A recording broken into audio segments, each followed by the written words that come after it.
Coming to you from the Bottom Line Bets penthouse, high atop the Las Vegas Strip. Damon, Bruce, Larry Krueger, wake up. It's the weekend of the Super Bowl. Oh my gosh. Larry, good to see you. Good to see you. It's been a hell of a week so far for us here in Vegas. It's been an awful lot of fun, and we'll get into all of it. But we're here to talk some football. And one of the things that we were talking about on the way over here is outside of whatever the Niners are complaining about, somebody pulled a fire alarm, the practice field is squishy. There really aren't a lot of storylines coming out of this Super Bowl early on. There aren't. No, it's the storylines have been at a minimum, and it's funny just watching the headlines, looking at the Niner websites and looking at the various headlines. There's no controversies to speak of. 49ers had their initial, hey, we don't like our practice facility. There was the fire alarm that had them out of their rooms for like a half hour. Other than that, I talked to a number of the players yesterday, including Jake Brendel. And a lot of the talk was, hey, they had a great week of practice and they're ready for the Chiefs. So bring on Sunday, and it can't get here soon enough. And for the 49ers, I think this is going to be a tall task for everybody, for the Niners to get this done. You can feel there are more Niner fans in this town than Chiefs fans by far. And that might be leading to the anxiety, because everyone keeps talking about how, hey, it's the Kansas City Chiefs. And, as good as the Niners are, as equipped as they are to deal with any football team in the NFL, Patrick Mahomes is essentially this league's Michael Jordan. And if we had to say this is an era of football and attach just one name to it, we are living in the Patrick Mahomes era right now. So there's stress. You can feel the stress when you talk to 49ers fans out in the town, at the bar, at the restaurant. Everyone is like, do you think you can win? They're like, well, yeah. So, well, there's always a chance Mahomes goes off. Right. And if he goes off, it's going to be tough. But then, you kind of wonder if what kind of game is Andy Reid going to play? He was very conservative in the AFC Championship game, very conservative. Does he stay with that conservative nature and just kind of short game, run the ball, lean on his defense? I mean, the recipe for the Chiefs to win is don't take any chances, score on your first possession, get a lead, lean on your D, and try to keep the Niners down. I think that's the game. That would be the game plan for the Niners. I think the game plan is more complicated than that. I think they've got to stop Mahomes on third down. They got to stop Isaiah Pacheco. They got to stop the short game, and then they got to force Mahomes to throw it. Then they got to rush Mahomes and sack Mahomes. So, and then I think for the 49ers, their game plan is run the ball. Run the ball with Christian McCaffrey against a defense at 17th against the run, 4th against the pass. So I think we kind of know what we want to see. The question is, what's Kyle Shanahan and Andy Reid, two guys who are known for like wild wrinkles? What are these guys going to bust out? What's Shanahan got up his sleeve? And how tempted is he to go there? Is it going to be a conservative game plan? Is he going to run the ball, and then just try to mix in a play action? Or do you think he comes out a little left-handed, which we've seen? We've seen games where it looked like the run matchup was the easy available lever to pull, and yet he's got Brock throwing an awful lot early in the down, early in the game, trying to establish Purdy to maybe get everybody to back off the run, but then he really hasn't hit him with the run game. So how does Kyle feel like he needs to catch? Does he feel like he needs to catch Kansas City off guard, or can he just come out and play his game? And if they can just come out and play their game, they can win this game. If he feels that he needs to trick this defense, that's when the Niners get into a little bit of trouble, I think. If they can play just straight up brutal football, they can win this game. That means winning the line of scrimmage. And that means winning it in both directions. And that gets to the defensive line, which goes a long way to determining what we're going to see on Sunday. Who's getting home? Like, I understand, the pressure, moving a pocket, all the nuance of the passing, rushing attack. It's great to talk about. And you sound like you know more about football when you say there's an awful lot more to rushing a passer than just sacks. Yeah, well, shut the fuck up, because you only say that unless you're not getting sacks. You know what I mean? So I want to see Patrick Mahomes truly under pressure, truly put into the ground. And if he's not, the Kansas City Chiefs are going to win the Super Bowl. Well, it's one of those things where the offense can impact things too. So like if they want to leave 8 guys into block, they want to chip the defensive ends with running backs all day. If they want to put less guys in the pattern and have the Niners with 5 defenders trying to defend two eligibles because everybody else is in blocking, that's fine. And if they want to shut off the Niners' ability to sack the quarterback, that's fine too. But that will seriously derail their ability to put 5 guys in the pattern and put a lot of pressure on the Niner defense. So, I mean, it's going to be interesting to see what Andy Reid does. I mean, for the Niners, you've got a 2,000-yard player in Christian McCaffrey who had 339 touches this year, which led the NFL. He was on a 400 pace, and they quieted it down towards the end of the year. I mean, there's no tomorrow, you know? I mean, one of the more interesting prop bets, Elijah Mitchell, 1.5 carries. If you think the Niners are going to win, I think that would be a good bet because Shanahan likes to finish with Elijah Mitchell. So there's always a chance that it's all McCaffrey all day, but the Chiefs are pretty hard hitting. It's going to be a tough game. I could see him going to Elijah Mitchell. You know, he likes Elijah Mitchell in short yardage and goal line situations. Right. So, I mean, I think the second running back in this game is Deebo Samuel, but any short yardage situation, you'll see Mitchell, maybe Mason. But I mean, look, we said that basically over the course of 17 weeks, and it didn't happen in any of those games, and it didn't really happen in any postseason game. So for it to happen in the Super Bowl it's probably not going to happen. I don't know. How does this game flow? Are the Niners moving the ball early? I mean, do you see them? Does it look comfortable? Is Purdy comfortable early? Like, I feel like Brock kind of tells you early on the game that he's going to have. You either see him in rhythm and you know it's going to be a good day out of him, or, you know, the first 3 passes don't exactly land where he wants them, and all of a sudden it's, what kind of day is Brock about to have? Yeah. If at any point in time you drop the what kind of day is Brock about to have, the Niners' chances of winning have just gone down dramatically. I mean, looking crisp early on, I think is very, very important. You know, it's funny. I'm kind of trying to picture what kind of atmosphere it's going to be there. I think it's going to be a raucous pro-Niner, heavy Niner crowd. If just jerseys on the street are representative of what the crowd at the Super Bowl is going to be, it could be 80-20 Niners fans in there. Right. Which, you know, that could feel like very much like a home game. So the Niners could get a little push off the crowd. I think they're bound to start faster. I mean, they started so slow against both Green Bay and Detroit. I think they're bound to start a little faster. It would be great to see the 49ers get a lead. You know, I think if you're only going to be able to really, the Niners have an advantage. The Niner defensive ends, I think, have an advantage against the Chief offensive tackles. And then I think Mooney Ward has an advantage against Rashee Rice. And the Niner DBs, to some degree, may have an advantage over Kansas City's DBs. So what does that mean? That just means that, you know, you may not see, you know, the Chiefs get to any kind of pass rushing situation where the Niners can put rush on Mahomes unless the Niners take away Pacheco in that short game. Did you hear anything? One of the questions I got a couple times on Media Row yesterday is, you know, all about Travis Kelce and how they're going to slow down Travis Kelce.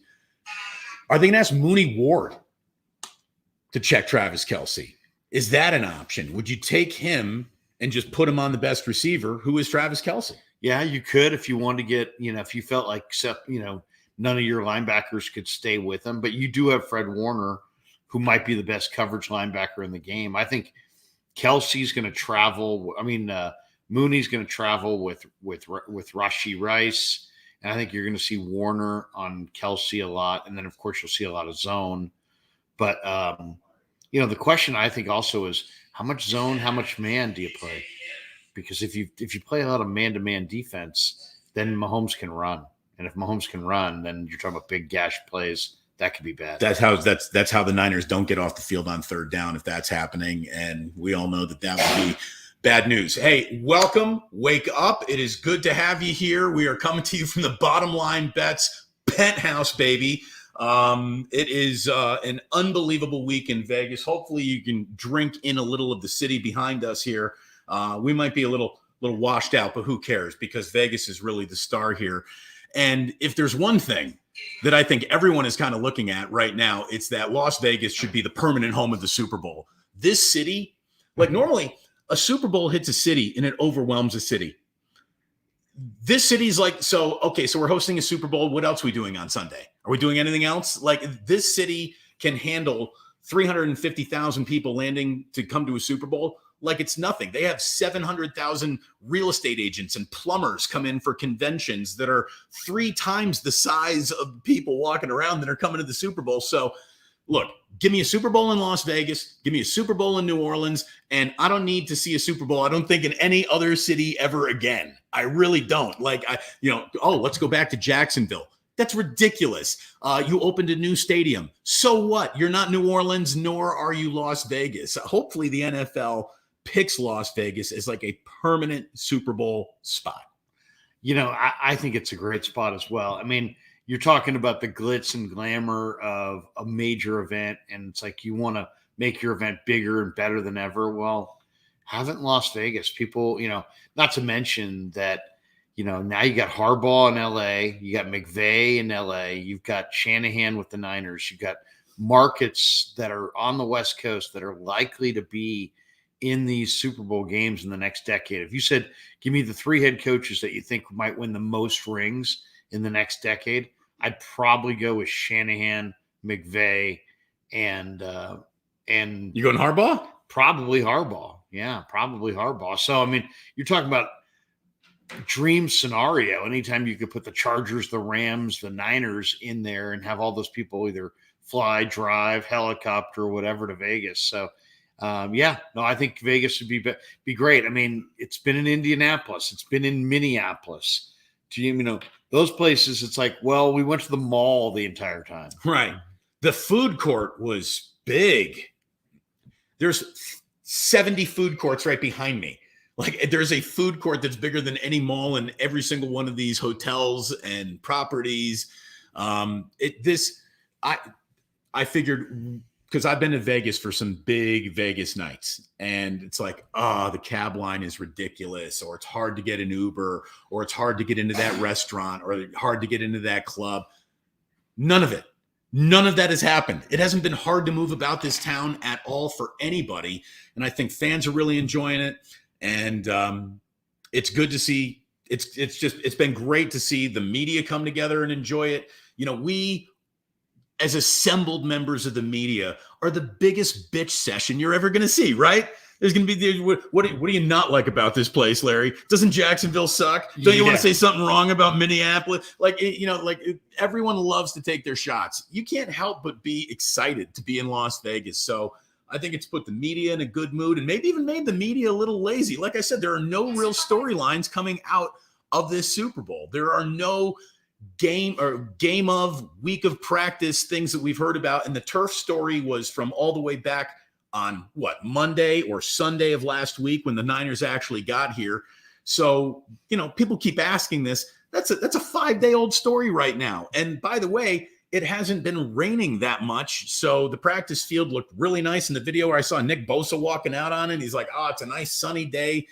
And people keep bringing it up because both of these teams have been very professional. They've done their level best to cause no distraction, to say nothing that is going to be the soundbite that is now the soundbite of the Super Bowl. But everyone's been on their very, very best behavior. Yeah, no question about it. And I think it was the setup here is genius, right? You've got so much going on at the Strip. And then you got these two teams staying, 25 minutes away, in resorts, basically, where their families can do whatever, and they can have their golf, and they can have their chill, deal away from Vegas and all the trappings of the Strip. But, in a lot of ways, it's the win-win. It's the win for the teams because they get these great resorts that are 25 miles away, which is perfect. It's great for the fans because in reality, there's no fan player interaction during Super Bowl week to speak of, really. I mean, you've got a couple media events, but other than that, you're just going to revel in it with other fans. And, I mean, it's an awesome thing. I mean, Vegas can cover it like nobody else. I mean, the amount and the sheer number of rooms, all the things to do, the nightlife. I mean, that's the thing. I mean, it's going to come to San Francisco. Okay, it's 11 o'clock on a Tuesday night in February in San Francisco. What are your choices of things you can do compared to in Vegas? You're back in a hotel room. Yeah. You're sitting in a hotel room. San Francisco gets sleepy about 10 p.m. We all know it. Let's not pretend. Yeah. It's not like the marina can handle 300,000 people coming down to it. So and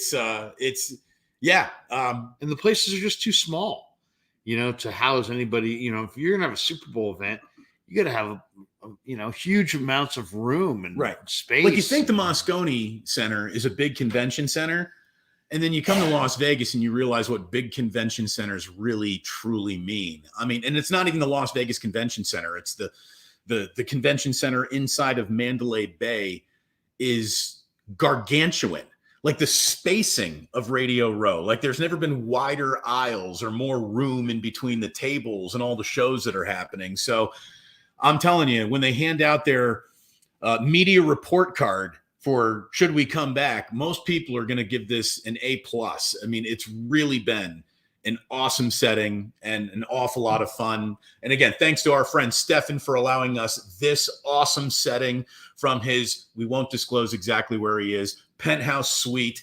But what a view. And that's what Vegas is all about. Like, what a view. You can't see that anywhere else in the world but right here. So everyone's had just an awesome time. And obviously the awards last night. We got to talk about this. Yeah. First of all, let's start with what's really important. Congratulations to Patrick Willis, who is now officially going to the Hall of Fame. I've always thought he played the caliber of Hall of Fame player. I mean, he was outstanding. The question was, did he play long enough? Had he played longer, Larry, he's a first ballot Hall of Famer, but they had to measure the totality of his career and the fact that it never got decorated with any postseason significant wins. I'm glad he got in. He deserves it. He was awesome. It's the only 49er jersey that I actually went out and ever bought.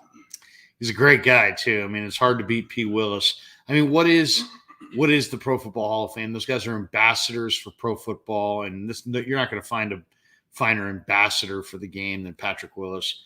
I mean, he in some ways, he was, he was without weakness. He was incredibly strong. He was incredibly fast. He was great in coverage, zone, man. He really, in a lot of ways, changed the game. I mean, if you think about it, the way that the Niners defended, in the Harbaugh years, I mean, it was Bowman and Willis covering that whole second level, and they're doing it now with Warner and Greenlaw. But, you can make an argument that Bowman and Willis may have been the greatest two athletes that ever played that position at the same time. Now, right now, the Ravens have Queen and Roquan. It's damn good. Special. And Warner and Greenlaw, who you'll see Sunday, are real special and could take over the game. But, man, Patrick Willis at his prime before the foot pain started was just a total dominator in every way imaginable. Whipped the tight end, blitzed the quarterback, stuffed the run between the tackles. You want to take on the guard, in an inside run game, you could do that. You wanted somebody who could run to the edge against the outside zone, shut that down. That was him. I mean, the guy was awesome. It was easy to handicap what was going to happen from an MVP and an offensive player of the year.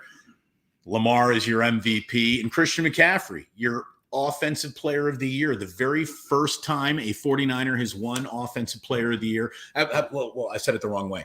He's the second 49er ever to win offensive player of the year. Steve Young did it twice. Yeah. So congratulations to Christian McCaffrey. We all watched him. We know what a spectacular year he really did have. So he was deserving of that.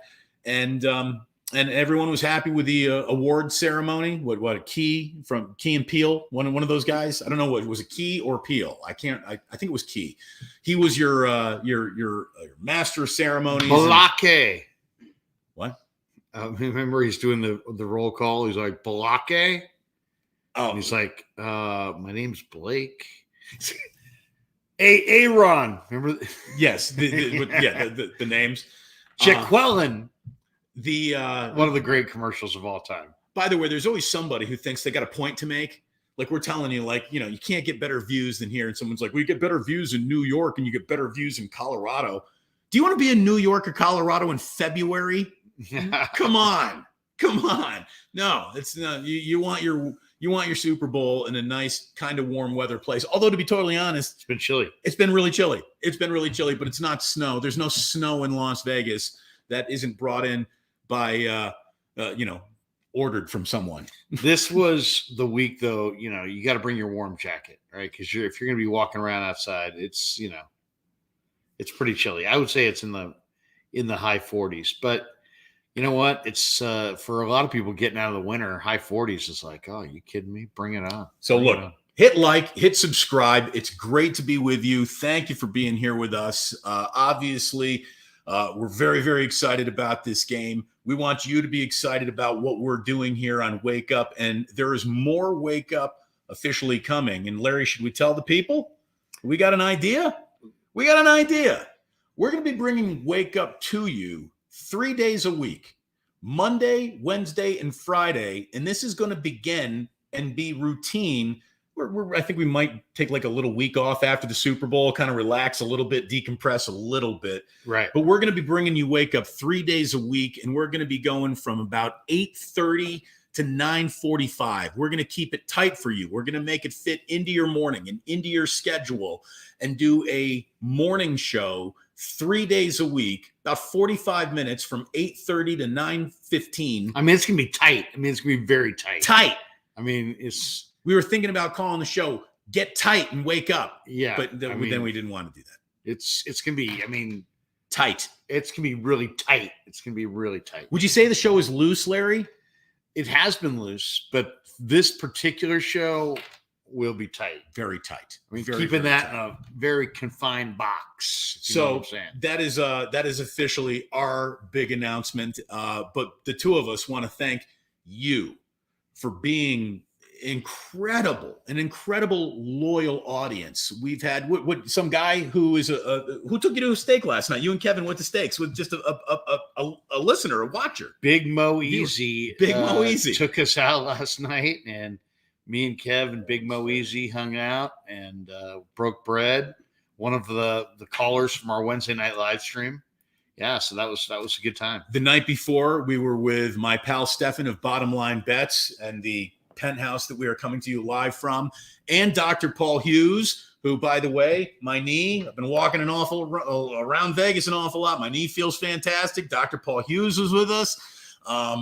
Definitely want to thank Ike, who helped procure a room for Team Wake Up, as we've been here all week with him just saying, you need to be here. And that was an awesome thing to do. So thanks very much to Ike's. Thanks to Dr. Paul Hughes. Thanks to Bottom Line Bets. And Larry, I know that you've got a lot of people who've been supporting the product that is, and let's give the love. Yeah, well, of course, Pig and a Pickle. Pig and a Pickle. The best barbecue in all of Northern California. Check them out in Emeryville and Corte Madera. They're open 7 days a week from 11 a.m. till 8 p.m. or until they run out. Pig and a Pickle. Go get the barbecue. Go get the brisket.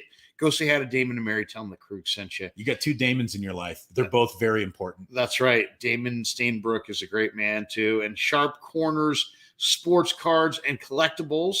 They're located at 205 Cypress Avenue in Pacific Grove, California, down on the Monterey Peninsula. Give Anthony Catania a call. Kev, which says internal temp high. Allow it to cool. Oh, and our camera just went down. And like that, they're gone.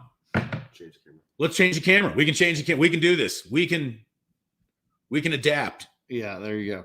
We can adapt. Look at that. Watch this. Unbelievable. Look Kevin, at this. Way to go, Kev. It's a different shot. It's a little bit of a different shot. There you go. It's a little. Now we look like total goons. Now, yeah. Now it's it's the Charlie's Angels theme. Right. Now you can't quite see the glory of the city behind us. Anyways, so there you go. There you go. But also, thank you to valleyhillroofing.net. Give them a call, 209-481-6851. They're a Go Green roofing contractor, and both of their websites are listed in the description. Thanks to everybody for supporting the Krug Show. What is somebody again, people want to be argumentative, and I don't have many of the chats in front of us, and Larry, you're not working the chats quite like we normally do when we're doing this from our home studios, and we have a little bit more power of how everything comes out. But someone wants to argue saying that this is not the Patrick Mahomes era. He's not Michael Jordan. Pardon me, sir. What the fuck have you been watching? Patrick Mahomes in you say Willis or Mahomes? No, Patrick Mahomes. He's talking about this is not the Patrick Mahomes. Oh, I think you said Willis era. Okay. No. And this is quite literally, definitively the Patrick Mahomes era. There's never been a player in the history of sports that 6 years into his career is being discussed as possibly the single greatest of all time. I mean, he's the youngest player ever to start 4 Super Bowls. He's now if they win this, it'll be 3 in 5 years. The Chiefs are without a doubt a dynasty. This guy's on the top of the football world, widely regarded as the best quarterback of his era. So, I mean, look, it's mega legacy for him. He enters into the truth is if he wins this game, he then opens up the Brady debate. Right. He's on pace. He's going into who's better, Patrick or Brady. But at the same time, if he loses this game, then he's 2-2. He's 2-2. He's been to 4 Super Bowls. He's won 2. He's lost 2. So I'm hoping Brock Purdy and the Niners can get it done. I really do believe they can. I understand the people who say they like the Chiefs in this game. There's a lot to like. Right. There. Look at it this way. If you want to pick the Chiefs, like you come up to me on the strip, we're talking football, you pick the Chiefs. I'm not arguing with you. I'm certainly not going to tell you you're wrong. No chance of that happening. Are we going back to the other cam? Oh, watch this double camera shot here. Boom. How's this looking? It's hard to work a mouse upside down and backwards, isn't it, Kev? No, that's What's that? We don't want that. just a We'll just why don't we just stick with this? We have a third camera we can go to, fellas. The third camera is now being unveiled. Wow. just so I can work on that. Wow. All right, well, have we got some supers? We got some chat. Have you got? Can you? Well, that's the thing. Can you even do that while we're camera setting up? Well, we haven't actually gotten supers today. Oh my goodness, dude! Do you want us to go play blackjack later or not? We've got lots and lots and lots of comments, but no supers today. It's been a low super day. You never want to give money to somebody in Las Vegas. That's just how it is. You're like you're having a good enough time. You don't need to be fluffed at this point in time. Oh, a Logitech camera. Very interesting. Yes. There we go. Logitech. Let's see if we set this thing up. Jackson Reynolds says Mahomes is closer to LeBron. He can choke on the biggest stage. Well, but again, there's a big difference between the way. Oh, that looks pretty good. That looks good. There you go, Kevin. There's an awfully big difference between an NBA player determining the outcome of a Super Bowl and an NFL player being solely responsible. I mean, the reason why football is the greatest sport in the world is the ultimate team sport. As great as Patrick Mahomes is, that offensive line doesn't do its job. If his receivers aren't catching the ball, if his running back's not falling forward, if his defense doesn't play well, it doesn't happen. It doesn't happen. Where in the NBA, you can just have a superstar pound the rock and sort of take over a game and just control a level that isn't available in an NFL game. The NFL is not about control. It really isn't. I don't know where I should be looking anymore. Okay, that's the camera now. All right. Don't mind you. So, Kevin's like, don't mind me. Kevin, you've done a great job. We have to mind you. You have to mind you. Anyways, it's just been a very cool week here. The awards went off probably in the way that they should have. The only thing I would say is, how does Brock Purdy get less MVP award votes than Dak Prescott? They did play head-to-head. Prescott, had 3 interceptions or whatever it was. Purdy threw for 3 touchdowns. The Niners routed in that game, and yet Prescott got more MVP votes than Brock when Brock was on top of more of the offensive categories when it comes to quarterbacks. That one was a little mystifying, but well, you know what happens is people look at the Cowboys and they don't see nearly the amount of weapons that Brock has, that the 49ers have. And I think that absolutely, if weapons are demerits against Brock, a lack of weapons or is a merit for a guy like Dak. We got this one from Rami Ram. He says, here's 1999. How about that? Oh, by the way, Red Sun 72 has become a member of the initiated. So thank you very much, Red Sun. Red Sun 72. Little clap. Absolutely. Round of applause. Yeah. All right. We got this one from Terrence Sullivan. He says, put it all on red, boys. Go Niners. All on red, though, makes me a little nervous. The whole, both sides are red. Right. The Chiefs are wearing red jerseys in this game, Yeah, that's the other thing, too. We're going to see Niners Chiefs, and it's going to look identical to the last time we saw Niners Chiefs. Niners were in the white, Chiefs were in the red. Now we get Niners in the white again, Chiefs in the red.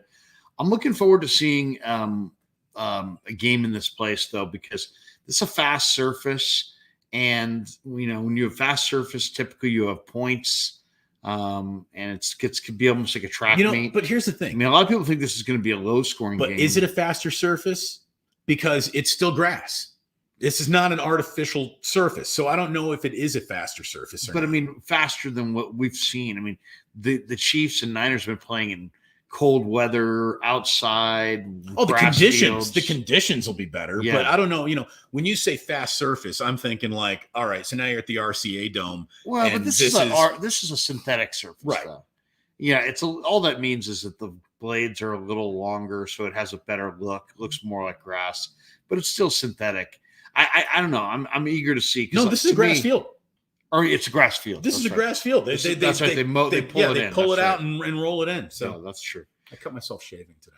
Look at that. Myself shaving. It's that's not such a cut, man. It's a gash. Well, is it? It's not that bad, right? Am I okay? Now I'm trying to fix it, and I'm reverse. I don't know which way to point. We got James I don't know Sullivan what to do with my hands. in the chat here, or James Foster, I should say, after Terrence Sullivan. He says, I feel like the Ravens gifted us the game plan to run. Kyle can also protect the defense and take pressure off of Brock early. I agree. I mean, Baltimore ran successfully and just stopped running. Just like, hey, you know what? We'll just pass. They were only down 17-7. They weren't down 4 touchdowns. And they just eliminated and just said, you know what? We're not going to run. And definitely the weakness of this Kansas City defense is definitely the run D. So I would expect a lot of McCaffrey early and often in that game. And that's the question I would have is if Shanahan, who loves balance, comes out running and they have success, does he stay with it? Or does he say, you know what? We need more balance. Start throwing the ball around despite the advantages he may have running it. I mean, that very well could happen in this game. If I could whisper something in Kyle's ear before this game started, it would be run the fucking ball. Run the ball and don't try to prove how clever you are. We all know how good you are at this. The only way anyone will ever acknowledge that you're best at this is when you win that Lombardi trophy. So if you got something that's working, don't get this whole he runs plays that he knows might fail to set up a play that he thinks could hit later on in the game. I don't think they got that luxury in this game. And honestly, if the Kansas City Chiefs win the coin toss and elect to kick, I think that benefits the Niners. We all know that if Kyle wins, he's going to defer. I think they need the ball first. I really do. I think the 49ers need to receive the opening kickoff, take it down, score 3 at worst, 7 at best, and it's 7-0 49ers before you get to your first commercial break of the game. I mean, that is Shanahan's formula for winning, but he doesn't like to take the ball first. Does Kansas City take the ball first typically? No, I think they're a defer it kind of a philosophy too. again, the coaches want control of the game. They want to know what happened in that first half, and they want to come out and they make the big statement. And all smart coaches too like that wraparound. Hopefully you get the last possession and last score of the first half, the first possession, the first score of the second half. You kind of double up right there. That's what coaches want. But I just think that the tone of this game has to be established very early on. And the 49ers offense has to work and work well early in this game. I don't think the Chiefs are the kind of defense that you get a lot better against as the game goes on. As a matter of fact, numbers show that. The numbers reflect that as dramatically as any great defense you've ever talked about in the Super Bowl. The Chiefs allow, I think, fewer than 7 points in the second half all year? No, it's 7.7, I think. Okay. It's really close. I mean, that's it. You're not – one of the things that I heard when I was on VSiN yesterday is that if you played the Chiefs under in the second half all season long, you went like 16-2. Wow. Yeah.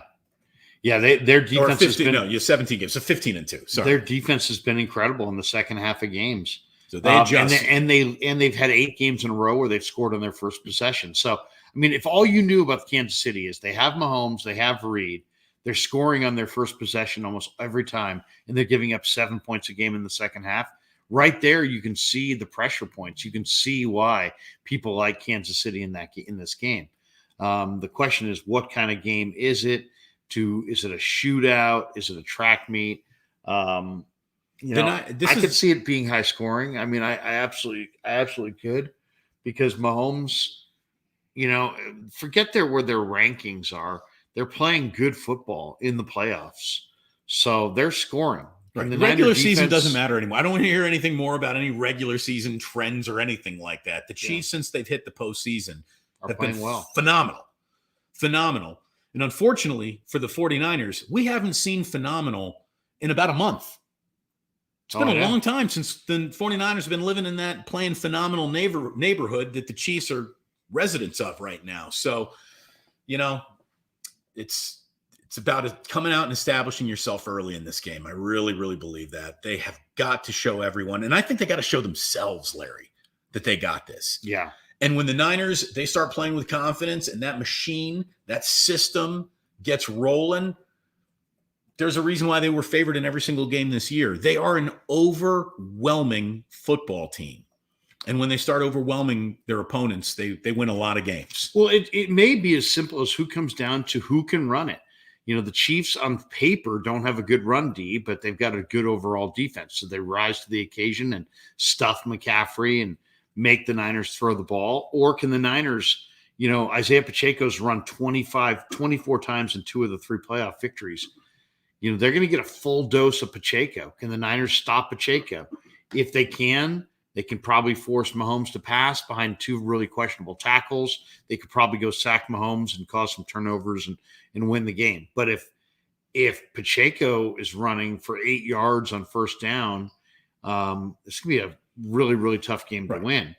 Amari says, so much Kyle hate in the chat. Name someone who's more valuable to this organization than Kyle Shanahan. Who would you replace him with? Well, look, this is, I'm guessing if you're watching us right now, you're probably a 49ers fan, right? And look at the utter contempt that fans have for this head coach who has done everything you'd ever want a head coach to do. I mean, seriously, Kyle inherited a mess, an absolute mess of a franchise. He turned over the roster within 2 years, and in his first year with a quarterback that he liked, you found yourselves in the Super Bowl. What'd you run into? You ran into Michael Jordan and the Chiefs. So, it was a really good team that did come back, and we just, now that we know the Chiefs, we're not some, blip on the radar, that they've literally defined this decade of the NFL. I don't think a Super Bowl loss will ever look good, but it's a lot easier to forgive it knowing how good the Chiefs have been since they beat the Niners in the Super Bowl. Kyle's got more pressure on him than anybody in this city. I mean, I've said it out loud. He cannot get off the plane in San Francisco without the Lombardi Trophy. Well, I mean, every team's different. The 49ers, he chose to be the head coach of the 49ers. Their standard is they win championships. They've won 5. They haven't won their 6th in almost 3 decades. So, nobody's going to be satisfied with, a championship game win and a Super Bowl appearance. But what's amazing is I guarantee you got to have a little perspective. You're not going to fire them based on that, but at the same time, they're in it for the Super Bowl win. That's first, second, and third. Kyle's done it all, but the Super Bowl. The minute he gets that Super Bowl, the amount of Kyle venom that we'll see in any chat and any show that we host is going to just vanish. Because if all you understand is Lombardi Trophy good, everything else bad, I certainly hope he can tick that box for the dumbest among all of us in sports media who think that there's nothing to the journey. There's nothing to consistency. Does he need it the most of anybody this weekend? Because in some ways you could argue Purdy needs it the most because it's like Purdy. Well, because Purdy's going to have everybody stop questioning him forever if he wins this game. Oh, it's an easier life to walk through. The criticism goes down. The Nick Wright, the criticisms of Brock Purdy. Look at it this way. If he wasn't good enough for you with everything that he produced this year, and then he also produces a Lombardi Trophy, and that's still not good enough for you, well, then your standards are just unmeetable. Yeah. You cannot be ever satisfied. All you are is constantly complaining. That's not good enough. He's not good enough. I don't like that. You're kind of a sports asshole. That's really what it is. So don't be a sports asshole. Don't be a sports asshole. And I'm telling you that and I don't want to talk like this. This isn't good. I don't like putting it out there. But even if the 49ers lose, don't put it Super out there. Bowl, Please don't put that out but there. if they do, they've still had a hell of a year. And to be in this game again, and in so many NFC title games, most teams in football would kill for the level of 49ers failure that makes you sick. Like most teams would love what Niners fans tell you is a down year. Yeah. So, and it's just, reality's reality. Their reality, people can say, oh, well, everybody's got the same standard win and only one team's happy, but not really, because let's be honest, the Lions going into that game last week were going to be it was a successful year, win or lose. It was not going to be a successful year for the Niners that they lost to the Lions at home in the, championship game. So it's like, I think it's safe to say everybody's got different standards. The interesting thing about this game is that you've got 2 teams that kind of only will be satisfied with the W. Once you've won the Super Bowl, you're not going to be happy just going there. So Kansas City's looking to finish the job, but the Niners are absolutely intent on doing the same. If you wanted to chalk up whose legacies are riding the most here, well, again, Mahomes gets to enter some very rarefied air with a 3rd Super Bowl title. Andy Reid. But don't you think he can't lose, though? Oh, no, that's the thing. Mahomes is a bona fide NFL superstar, and win, lose, or draw. Right. No one's going to try to give him a demerit and tell you what he isn't should the Chiefs lose this game. Right. But with a win, again, he gets to that historical level. How many quarterbacks have ever won more than 3 Super Bowls? Bradshaw, Montana, Aikman. Brady. No, Aikman won 3. You said right. More than 3? No, 3 or more. Oh, Aikman. I think we did this last weekend too, and we did Brady, Aikman, Bradshaw. Yeah, Brady won all of them in this era. Otherwise, so Brady, Montana, Bradshaw, Aikman, and I think Mahomes would be the 5th. And Mahomes would be the 5th. Mahomes would be the 5th. So that's a short list of quarterbacking greatness to be on. But from just the Niners standpoint, Kyle Shanahan, number 1 with a bullet. Jed. I'm not even thinking of Jed. I wasn't even thinking of Jed. But yeah, I mean, here's the thing. Jed's got to escape the Eddie D. Eddie D won championships. Jed doesn't have one yet. I think Jed's very much a made man in his own family. Right now he owns the team, but if the team loses 4 in a row, Dr. John York is at practice. If Jed gets this Super Bowl, I think it's his team going forward, and Dr. John's practice visits are just. What do you mean? Like he gets written out of the will if they lose? It's not you, Jed. We're going to go hire somebody else. But it's like Jed has nothing to lose. The Denise 49ers are going to make more team. money next year, whether they win or lose the Super Bowl. Like the owners of the team are Denise and John. That's the truth. Sure. So Jed's running the team on their behalf. So it's like he could pull out of that shadow and just run the team without them. And he does largely anyway, but he would fully escape their shadow. I wasn't even thinking of Jed. To me, it's Kyle number 1 with a bullet.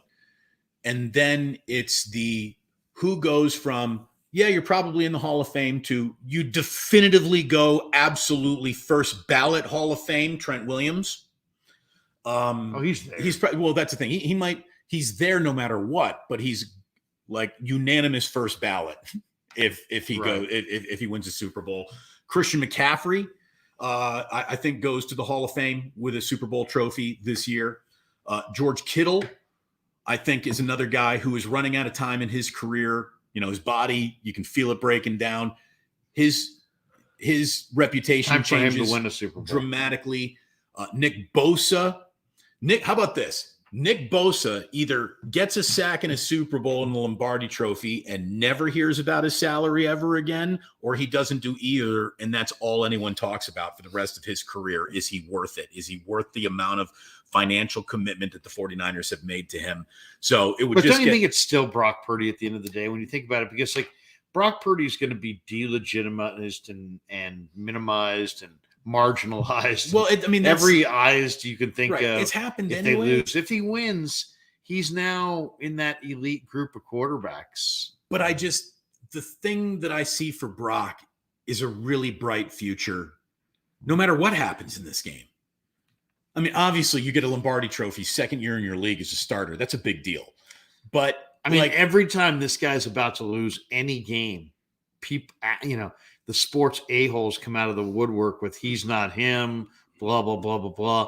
In a lot of ways, this is the mic drop on all Purdy discussion. But they would still say, well, it was Debo, it was McCaffrey. Did he win the MVP? No, McCaffrey got the MVP. I told you it wasn't Brock. I mean, there's going to be a level of stupidity around that for sure. And I just think that he was Mr. Irrelevant. The guy is playing with the most house money you could possibly play with. But it's only a movie if he wins the game, right? Right. Disney calls with a win. You're not even on Showtime there with you a go. loss. Yeah, exactly. You're Skinamax. All right. Old Dirty Hungus says, love and appreciate the content, but ready for talk to end. We are the too. Game to begin. The team effort gets this done. We are too. Hashtag bang fucking bang. I'm feeling repetitive. I've been saying the same things in the same interviews with the same questions. What you did? You just need to drink more because then you don't remember what you said. It comes out new. It's new to me. It's new to you, right? Yeah, it's new every time. It's new every time. But I've been in a Vegas fog for like about 2 days. How about this? The single best quote about the Super Bowl came from your interview with Steve Young. And you knew that Steve liked what he said to you because I've heard him say it in other places now. And he's retweet. What did he do, Kev? He put out the IG or Steve Young? Yeah. Take him bloody hands on IG. Yeah. The quote is that Super Bowls are not won. They're taken from bloody hands. In other words, you don't just go out and win a Super Bowl. You have to crush the opponent and the lamentation of the women and the full destruction of the entire town. And you kill. I mean, like that's what he's talking about. You got to go straight up Conan the Barbarian, and it's rape and pillage time. I mean, that's what Steve Young is talking about.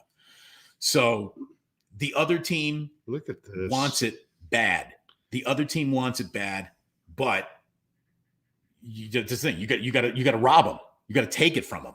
Thanks, Damon and Larry, for the great 49er content this year. I do miss hearing you guys on the radio, but I see your YouTube careers have a very bright future. 27-24, bang, bang, Niner gang. I like so. There you go. You got Jake Moody hitting that big field goal. Oh, is my man Rob C note in here? Rob C says, "Where's the degenerate gambler portion of the podcast?" Well, thanks With to the you. C note. Thanks to you, Rob. We can do more degenerate gambling. Thank you very much. As always, Rob C note. He does Rob, not mess around. You know what we call that? 4 hands of blackjack. Right, there we go. Run the ball, Kyle. I feel like if Kyle can dial up the run, play action early, Purdy can settle into the game with layup throws. They didn't do this against the Packers or the Lions. Yeah, I mean, there's no question. They got to get the ball. They got to get the run game going in this game for sure. To me, what's going to be a couple of things that are going to be interesting in this game. One is like Jerick McKinnon was activated for Kansas City. Jerick McKinnon is a really nice safety valve, but he hasn't played in a long time. Are they going to utilize him? Or is he just like in be up in uniform and he's not really a factor? By the way, you want to just talk about like what would possibly be the nightmare that haunted Kyle? Because remember, Jet McKinnon was Kyle's first big move. Right. His first real big free agent signing was Jerick McKinnon, who instantly got hurt and we hardly ever knew him. Imagine if he scores a difference-making touchdown in the Super Bowl against you. Oh, that would just be brutal. That would just be brutal if he were a part and played a role in denying Kyle what he wanted. It would just show you, like Kyle would be like, I told you the guy was good. Right? I mean, oh, man. Samuel Promising said we'd skipped his proing. Oh, it's Sammy Proing. Sammy Proing says we skipped his super, and Sammy, you were fucking right. We did. But we're back, and here it is. Do you guys think we're more relaxed this time around than 2019, and will the last game energy be transferred over to this Sunday? I don't know if you can relax in a Super Bowl. I don't think the Chiefs are going to be relaxed. I think you can try to look like you're comfortable. You can try to look like it's not overwhelming. But there's no way. There's really just no way in the world to throw it's just another football game mindset at a game like this. You feel the world watching at a Super Bowl. You feel the world watching you. And I just don't think that there's a way to downplay the stage and just say, hey, you gotta take them one at a time, Larry, one at a time. This is another football game. It's just, I don't think that that's available as a mindset for anyone now. It's, if you're saying that if you're saying that the Super Bowl's not getting to you, you're lying. A couple days here definitely has already gotten to me. I'm already pretty gassed. Dusty Gold says Larry and Damon causing mayhem in Las Vegas. Thanks to you both for the updates. Always watching. Thank you, Dusty. Appreciate you, Dusty. Appreciate you, brother. I will also say this. I'll also say this just about being here together on YouTube. A lot of people have said this is the show that we've wanted. And this is the show that radio never gave to you. And the fact that we have a platform to do this on now is just, it's totally awesome. Like these modern times are certainly changing. Like, media is going to change by lunchtime. It feels like media changes again by dinner. It's just, there's so much revolution of content, how things are distributed now. You could see it on Radio Row. There were more like content creators and YouTubers and, a whole bunch of people that 10 years ago are not getting credentials, Larry. You're not allowed in. What do you got? A podcast? Super. You're not with CBS. Get out of here. You had a lot of people representing the new media in Radio Row. Every single person who was part of the new media wasn't also including a radio component to their broadcast, but every single radio station, every one of them, was simulcasting on YouTube and doing that as well. And I think maybe here's the thing. If your radio show sucks, your YouTube show is going to suck too. Okay. You can't just throw on YouTube and know, oh, you know what? We're really successful over here now too. No, if your show stinks, your YouTube show is going to stink too. So there's going to be a lot of people who think that they're onto the future, but you're really not. You're just taking another shitty show and putting it in a place that everyone can see how inferior the show is. it's amazing to watch it all change, and it's amazing to watch a radio industry with an awful lot of people who are just, I don't want to say dinosaurs, but they're set in their ways. They know their entire career has been built around radio, and they don't see how to adapt or change with the times other than just like, oh yeah, we'll put on YouTube too. Well, that's not just enough. So it's been a moment in time. It's certainly a moment in time for the media, and it was playing out in front of our two eyes on Radio Row like I've never seen. I mean, it was, you could see the world changing through just the prism of Radio Row. Yeah, no, it was a lot. It was a lot of fun yesterday too, by the way, just being down there, seeing everybody. Okay, we're at that point in the show where let's give me a bowl. I want to see people's predictions in the chat, and then also give me your bold prediction. Give me one bold prediction that maybe is not, it's not, it doesn't have to be. Doesn't have to be, anything special, but a bold prediction for this game. We changing camera? Don't even change the camera again. We're good. It's fine. Plus, I mean, you can see the tricep development. No, no, you can't. I mean, you look somewhere in there that guy used to live. All right. Give me a bold prediction on this game. Do you have a bold prediction? A final score and a bold prediction is what I'm looking for. I'm getting 38-17 Niners. There, I see one bold prediction. Debo MVP.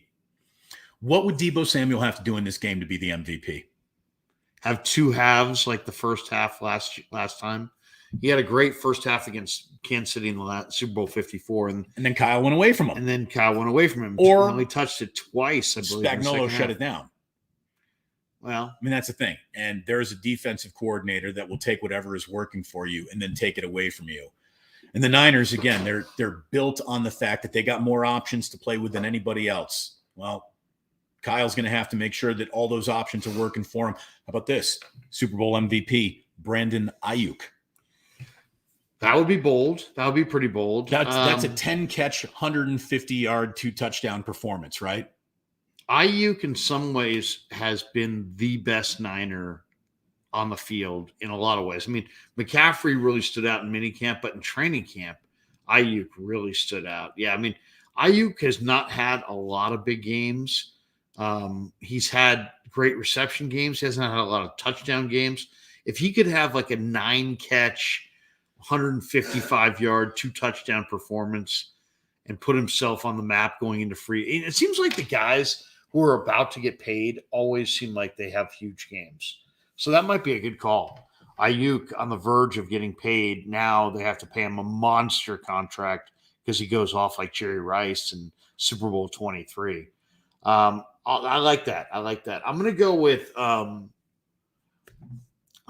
Diamador Lenore. Maybe coming away with a couple interceptions. I just think that he's playing at a really high level. The Niners have a pretty good idea of where the Chiefs want to go.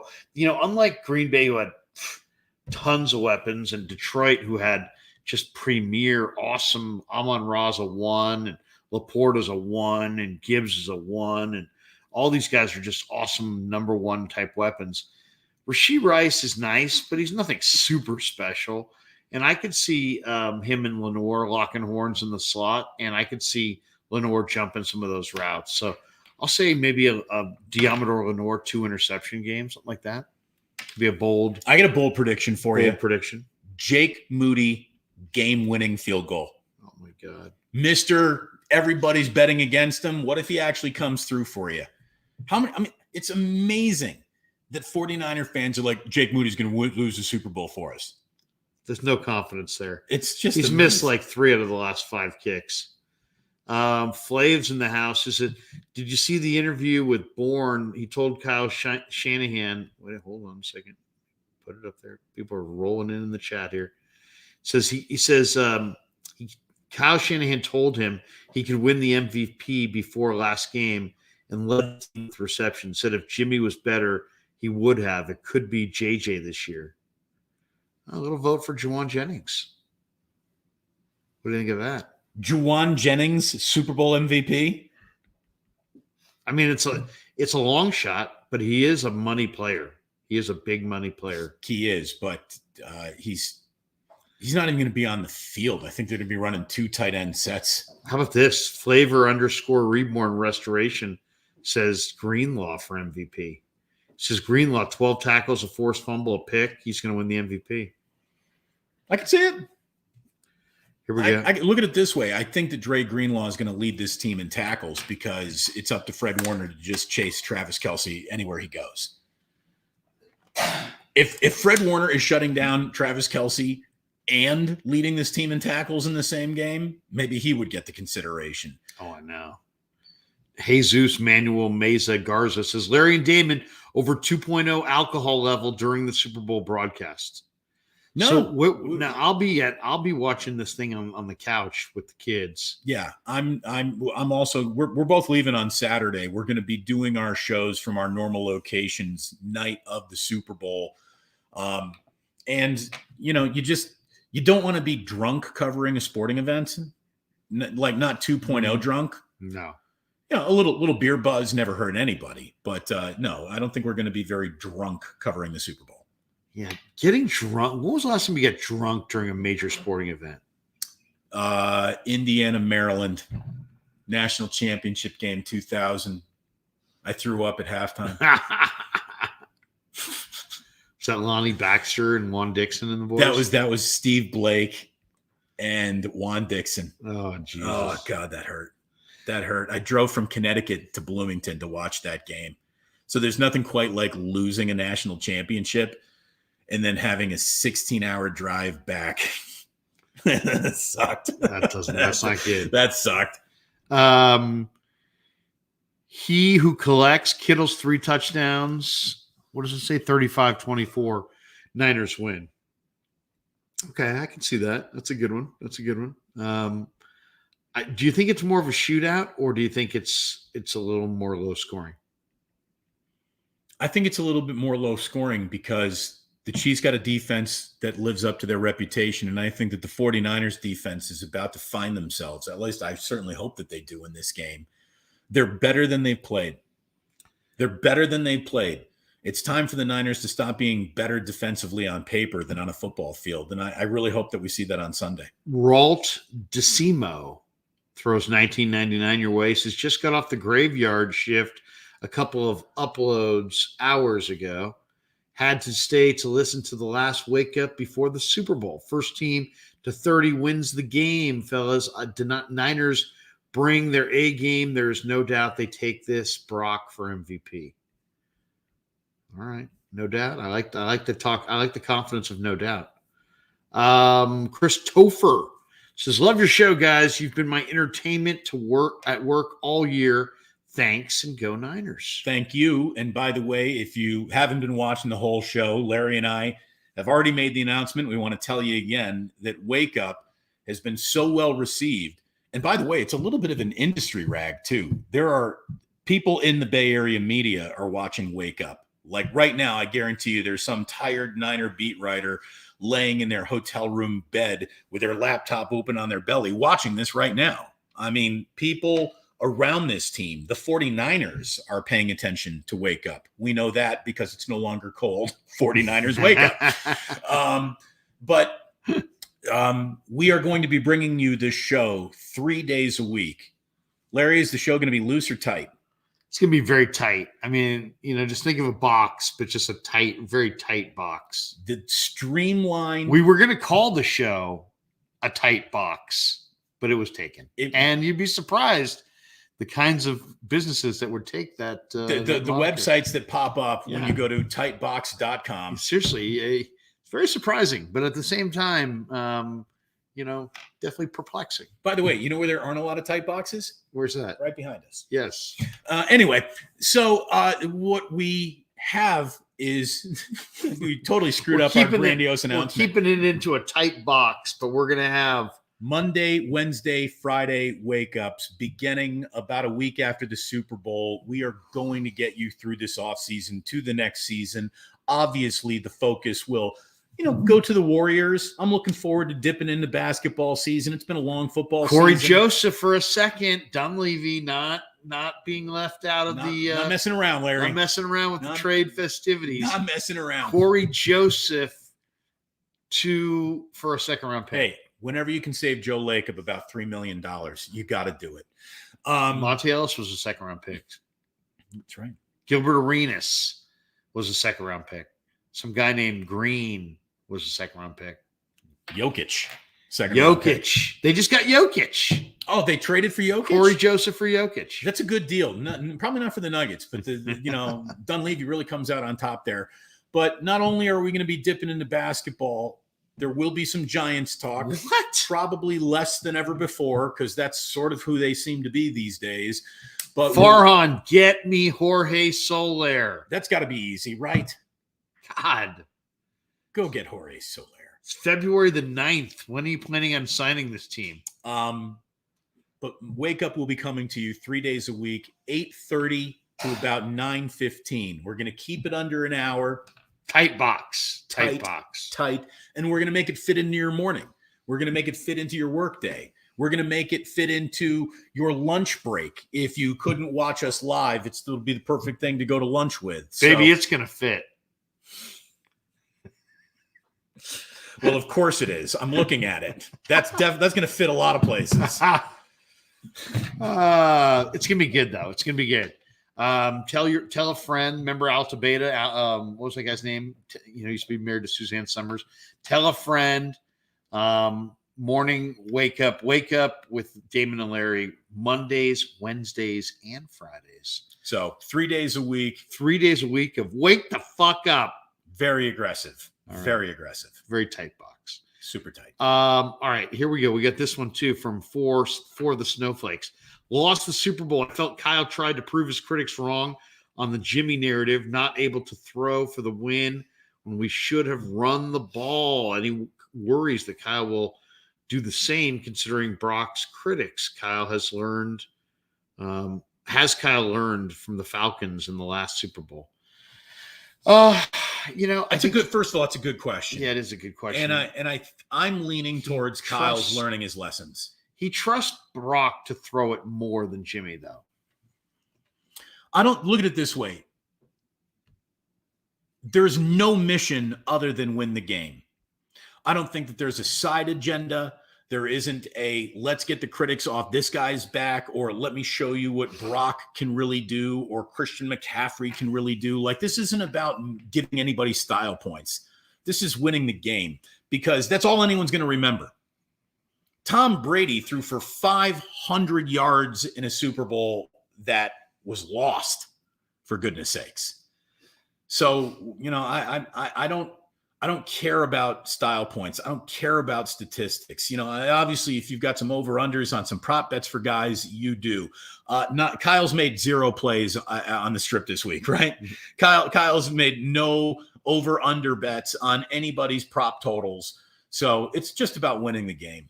It's just about winning the game. That's all it is. It better be just about that. And that better include Kyle not trying to show the world how clever he is. If McCaffrey is winning in the running game, don't go away from it but for that big play action moment where it's, hey, diddle, diddle, George Kittle in the middle. That's just stay with what's working. Until Spagnuolo takes it away from you, don't take it away from yourself. Yeah. Now, if you're running it down their throat, don't just start dropping back to pass. Terrence Sullivan says, what's one of your favorite prop bets? CMC with a pass attempt plus 1,100 is mine. It's not bad.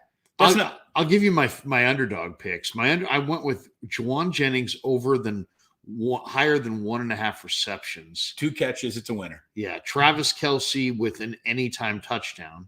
Oh, I can't even believe that's on the board. Patrick Mahomes higher than 25.5 rushing yards. I went with Brock Purdy higher than 1.5 passing touchdowns. I think he'll have 2. And Kittle higher than 4 receptions. Those are good. Those are all. And you got them played together, like tied together in a parlay? Yeah. for underdog, but any of those would be good prop bets. How about this? We are Reba coming- McEntire is a notorious slow singer. I would go against the anthem time. Okay, I've not been tracking Reba's tendencies. Oh yeah, I mean, she'll stop and get a ham sandwich. I mean, she doesn't keep it tight. She doesn't keep it tight. Not a tight mover at all. We are coming to you from the Bottom Line Bets penthouse suite high above Las Vegas, and my man Stefan was on something that I thought was interesting. What was it? McCaffrey, 16 and a half carries. I think that's already moved. I think that's up to 18 and a half now. I hope you got it when you talked about it, because as soon as you said it out loud, I'm like, oh, that sounds like that's coming He had home. 17 against Green Bay, he had 20 against Detroit. I think he'll have more than 20 in this game. By the way, go to bottomlinebets.com and sign up today if you'd like all of Stefan's plays. He continues to be on his heater. Again, the view from the man's penthouse suite should tell you all you need to know about Bottom Line Bets and the investment that it could be for you. Sucker Free is in the chat. He says, Larry, I want to pick the Niners to win, but I don't trust that. I don't trust Wilkes in that soft zone that he loves to run. He must put 5 in the box. Yeah, I mean, do you put 5 in the box and go with a kind of a man coverage on the backside? To me, it's like the big wrinkle of this game is, what does Steve Wilkes' defense look like against Kansas City's short, quick game? If they lay back and allow Kansas City to methodically move the ball down the field with no resistance on the first drive, that will be a fucking bad sign. That will be a bad sign. Look, the Niners have been rough around the edges on all these behind the line of scrimmage screenplays that they've seen the last few weeks. I mean, I joke that I'm joking around with my buddy JT the Brick about how the Raiders just hired a dead on arrival offensive coordinator in Luke Getsy, and I hope you like tunnel screens. Tunnel screens, when they're working, are great plays. They really are. And if Andy Reid is dialing up with great success his screen game, and he's maybe got the best screen game there is, Steve Wilkes needs to make an adjustment. He just cannot sit back and take it. He's got to get aggressive. And, this is the game where it doesn't sound like a good idea to put a zero blitz on, but you got to get to Mahomes. And it's getting to Mahomes in the postseason is next to impossible. It's next to impossible. I think he's been sacked once now in his last 6 postseason games. Oh, I know. And it was the one time was what the Ravens did. So get to Mahomes, tighten up that screen game defense. That's really the focus of this show, Larry. Tighten it up. Tighten it up. It's a Super Bowl. Man. Tighten it up. Did you hear the Niners organization gave every player and coach a Peloton bike and shoes? I guess NFL rules allow Super Bowl gifts to players under about $1,700 in value. I was about to say Peloton. Here's something that no one's doing anymore. Peloton. Kevin, we got a battery situation here. We need to plug in. You might want to plug in your PC if the battery's getting a little low. Hey, you know what, Kev? Tighten it up. Tighten it up. All right, Kev, tighten it up. We can't even read our supers because our screen Our screen is frozen and angry at us. It's very dark. It's a dark screen. Here we go. You can click now. Oh, you know what? Look at that. It just got tighter. Look at that. It's beautiful. By the way, so if the 49ers do win this game, do you think we can sell Tighten Up t-shirts at the parade? Yeah. Tighten it up. Tighten it up. Tighten it up.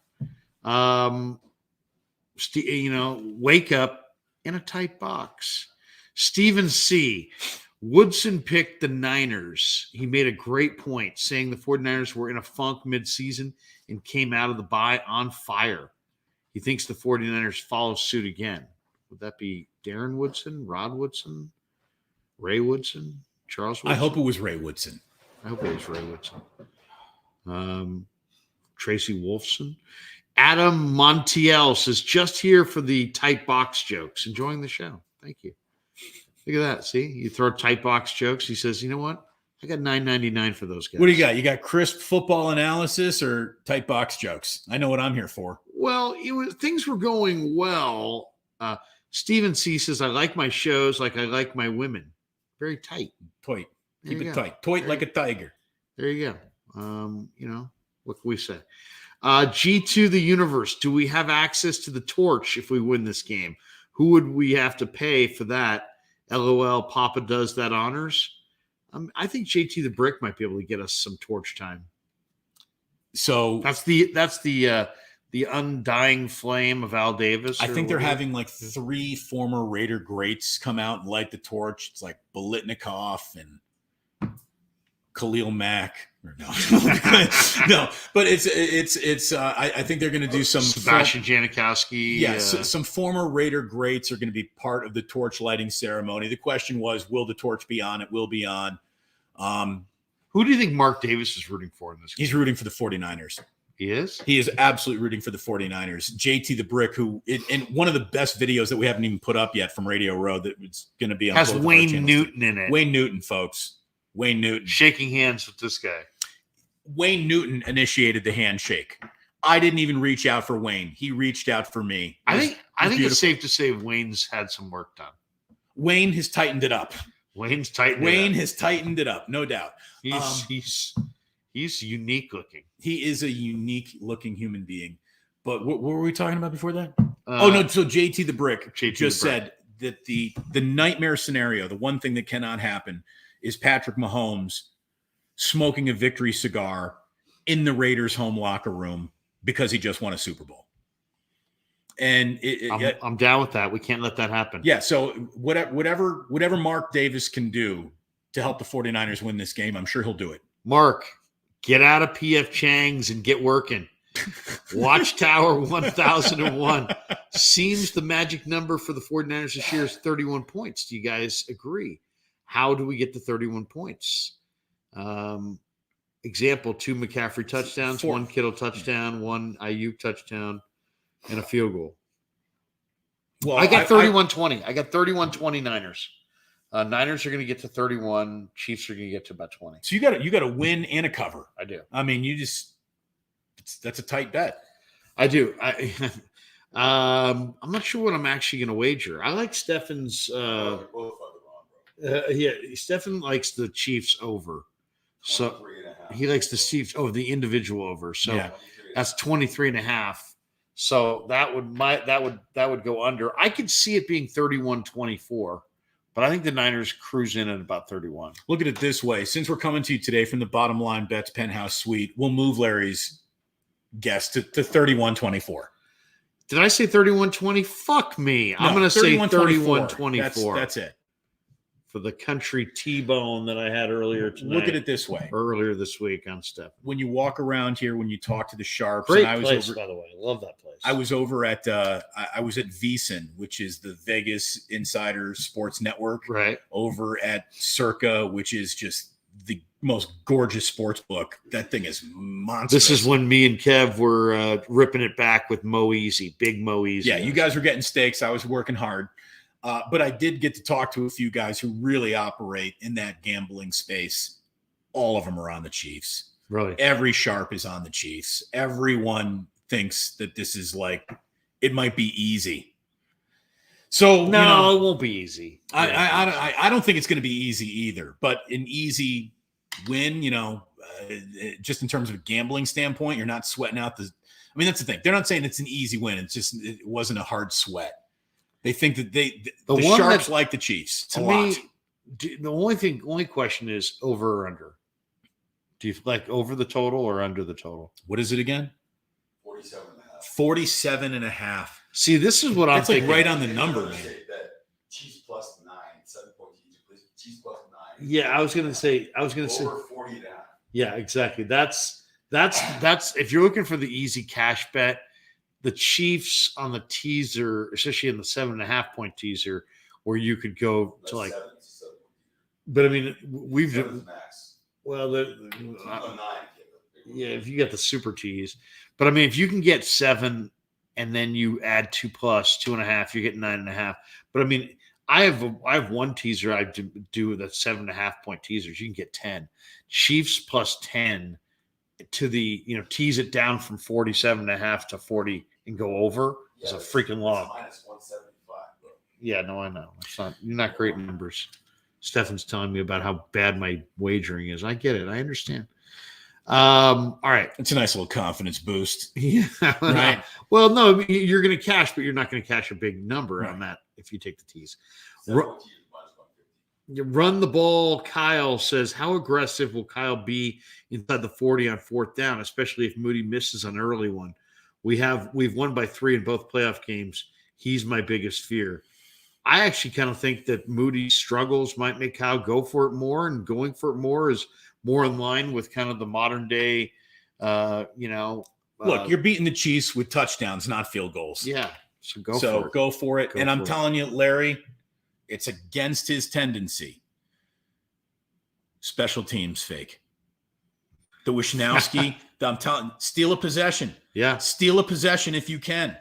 I think the 49ers should play this game like they're the underdog in their own minds. They should play this game like they need to cheat the game in order to win this game.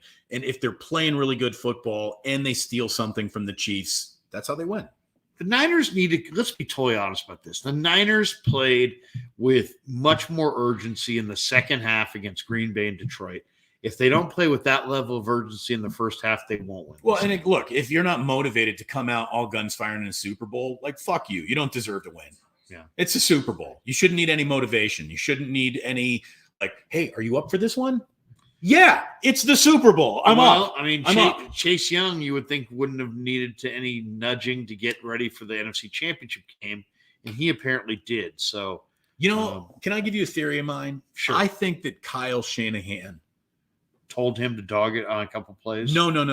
I think that Kyle Shanahan is very happy that you asked him that question. Yeah, he was. I think because he could have dodged. Yeah. And instead he's like, no, man, it's not our culture at all. And the next day Wilkes is talking and Lynch is talking. And it became a massive talking point in the media, and sometimes a really good way to get. Do I get a ring? Maybe. If Chase Young goes off, do I deserve a ring? Maybe not like the real ring that the players get, but you get one that Joan and Payroll gets. It's like too big. The Marty Lurie ring? You get the Marty Lurie ring. You get the Marty Lurie ring. Sarge, can I get the Marty Lurie ring if Chase Young gives me 3 sacks and 2 passes batted down in a fumble recovery? The Larry Krueger nudge Chase Young ring, and it could have Chase Young's name inside of it even. Have the Niners won a game that Brock Purdy has had a pass deflected in at the line of scrimmage? Yeah, they definitely have. Because that to me is just a bad sign. You just don't want Purdy's passing lanes getting shut down. Can they block Chris Jones? And he's really good. He's Jones. really good at shutting down passing lanes. Could we get lucky and like Chris Jones has like a really bad sinus infection and can't go or something? By the way, yes, the 49ers have won a game for sure that a pass has been batted down in because Hutchinson batted down a pass and they obviously beat the Lions. Yeah, and then Brock had passes batted down in a couple of games that I think they won. For the Snowflakes, he says, thoughts on being on camera after decades on the radio? It's a lot rougher on you than it is us.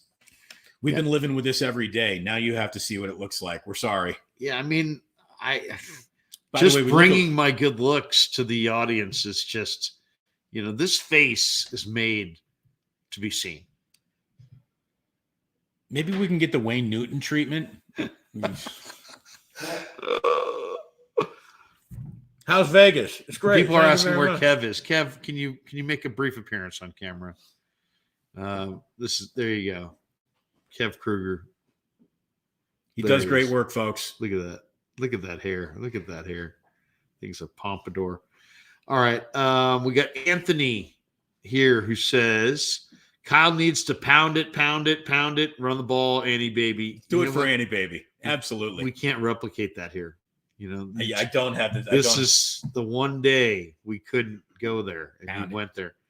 Rakib Jumani, great show as usual, gentlemen. Been phenomenal season. Larry, loved your interview with Steve Young. I know you did one last year as well, which was also great. Thank you, Rakib. Steve is great no matter who he's on with. I think that's the moral of that story. Flavor_reborn restorations. With the short time between the last game and the Super Bowl, what changes could they make within that time to change the tide? We have 2 weeks. You don't have short time. What's he referring to there? Well, I don't know what change. Well, I mean, you practice. I mean, here's the thing. There's not a lot that changes once a year begins. Your change occurs in an off season. Maybe you get an impact of change if you trade for the right player, like they did for when they traded for McCaffrey. But to change at this point in time, to do things differently, you don't reach the Super Bowl and change it up. You stick with what got you here. Yeah, that's the thing about these teams. It's like there's a lot of people that know the names of the Chiefs and are like, oh, the Chiefs. The reality is this has not been a vintage Chiefs team. Mahomes has 14 picks. He's been really good in the last 5 games, but their offensive tackles are crap. They don't pass block. I'm going to push back on that just a little. They're often penalized, but if they're not getting flags, they keep Mahomes clean. Well, they're not bad. But Mahomes is getting rid of it right now. I mean, right now against the Ravens, he did not take a single 7-step drop. If he took one 5-step drop, I didn't see it. Everything was coming out short. So it's like, it's not even about those tackles.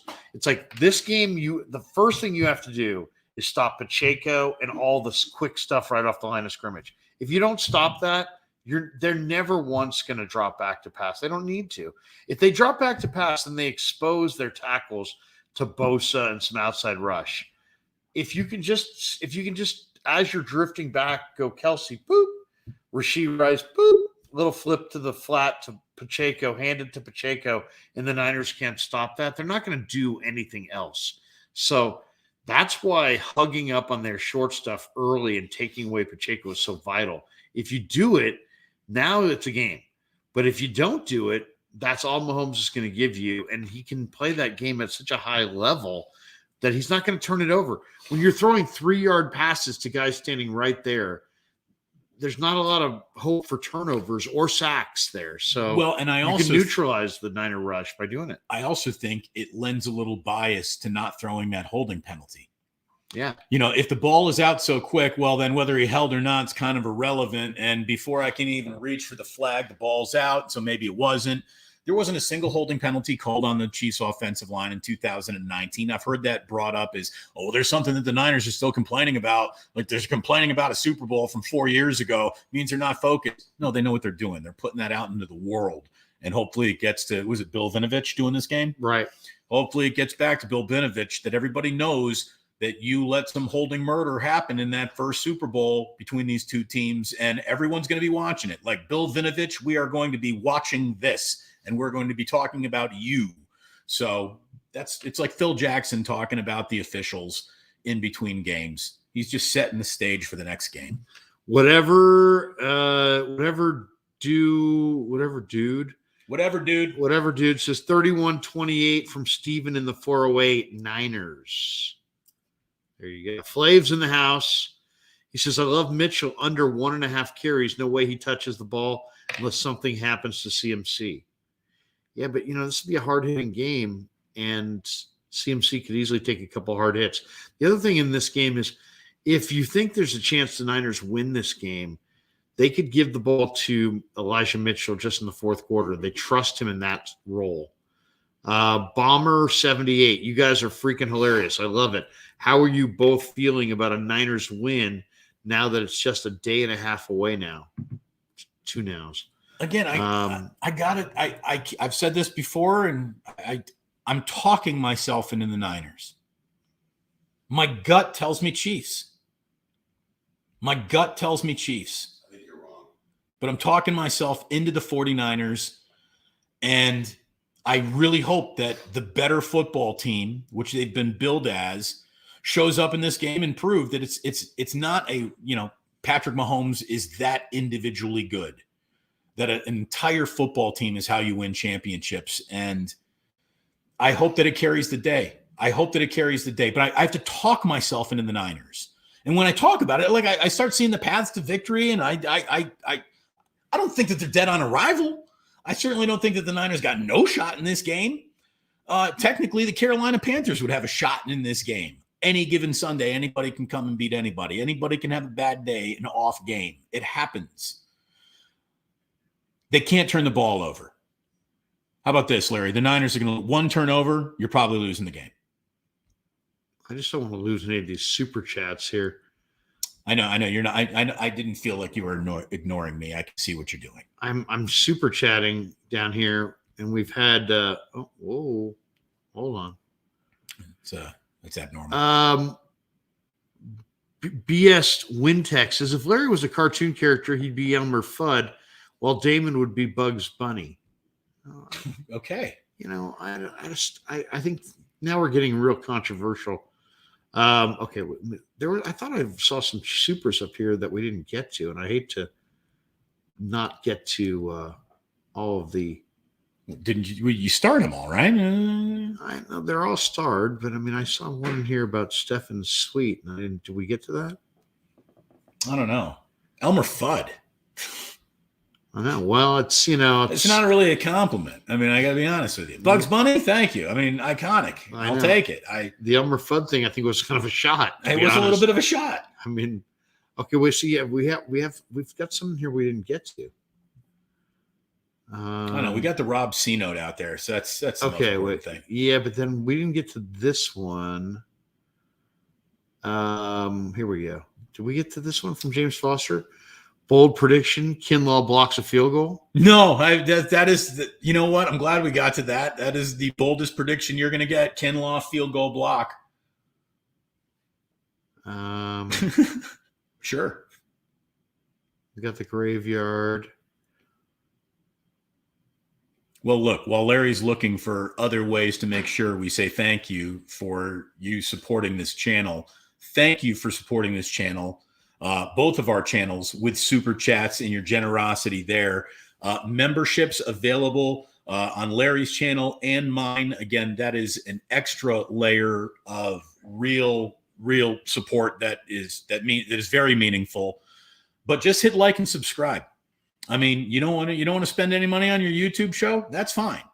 Go ahead, like and subscribe when you see us up and at it. And when Wake Up officially relaunches a couple weeks after the Super Bowl, and it becomes a 3-day-a-week, 45-minute, very tight show, that's when you're going to need, to get the algorithm on our side with all those likes, because we're not going to be doing these 2-hour, 3-hour-long shows that Larry and I are famous for doing together.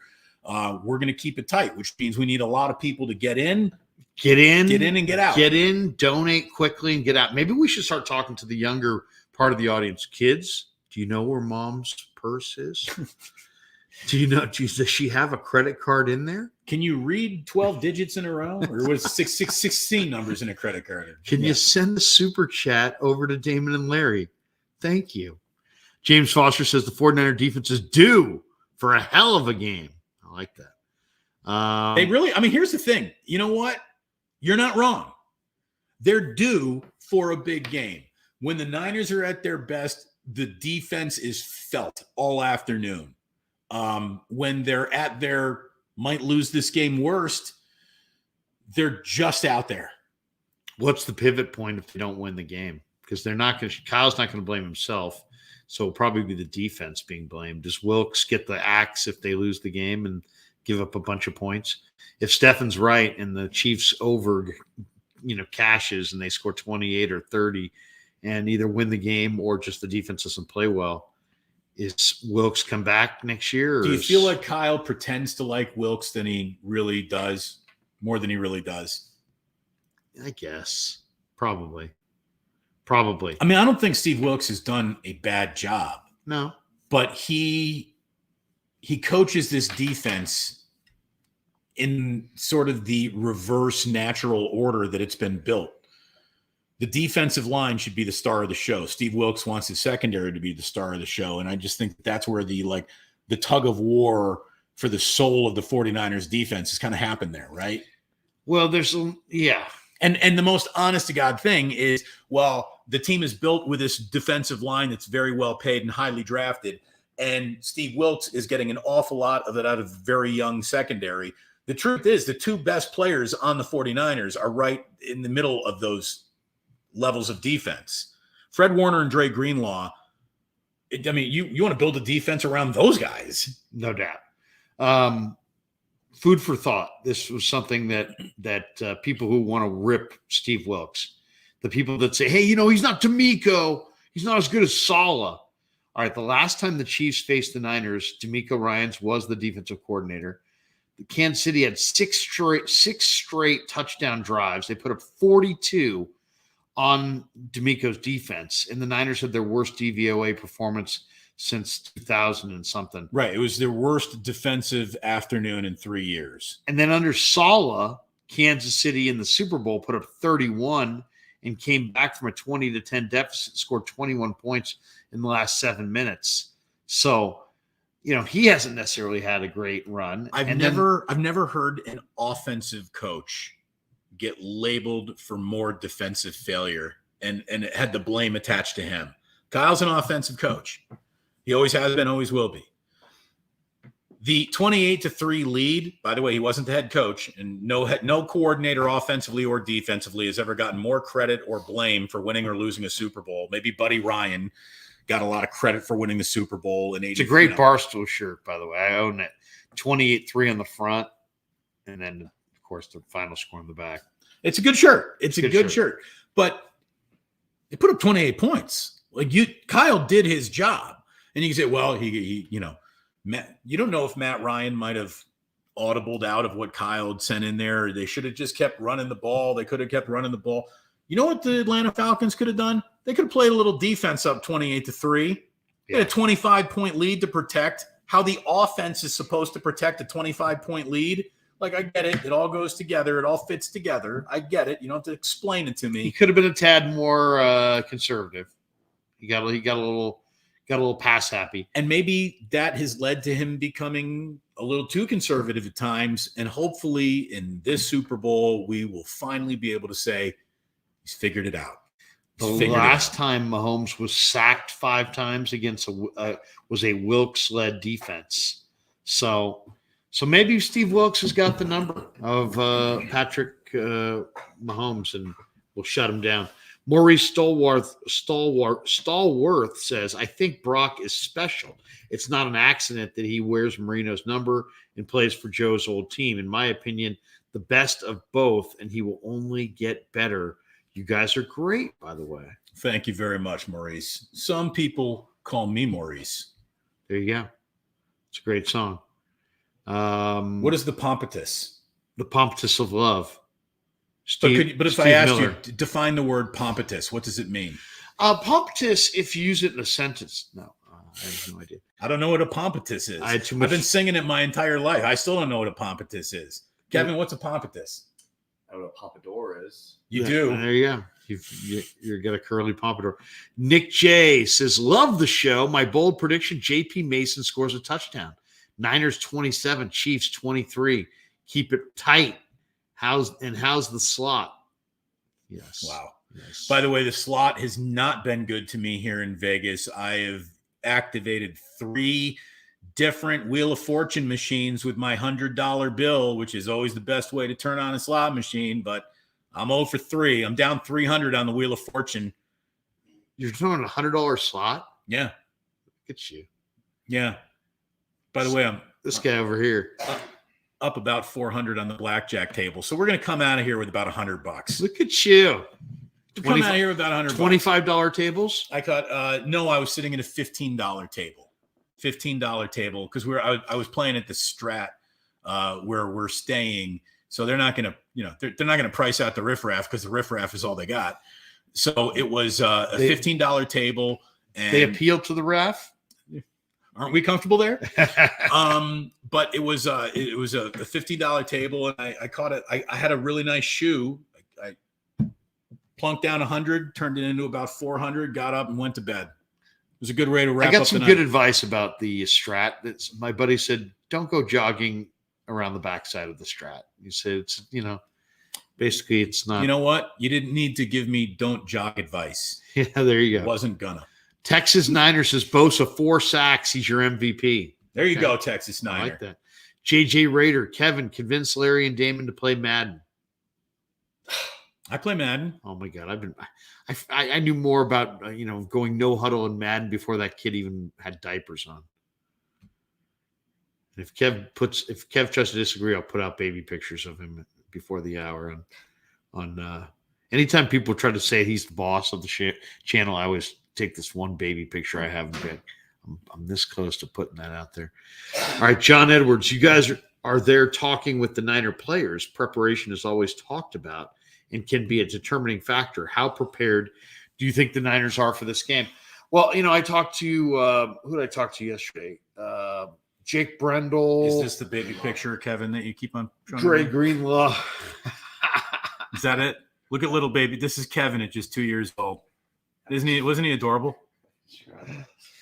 Somebody sent this to me. Said this is Patrick Mahomes as a child too. Someone in the lobby of the hotel told me I looked like Patrick Mahomes. Well, that's not good for the show.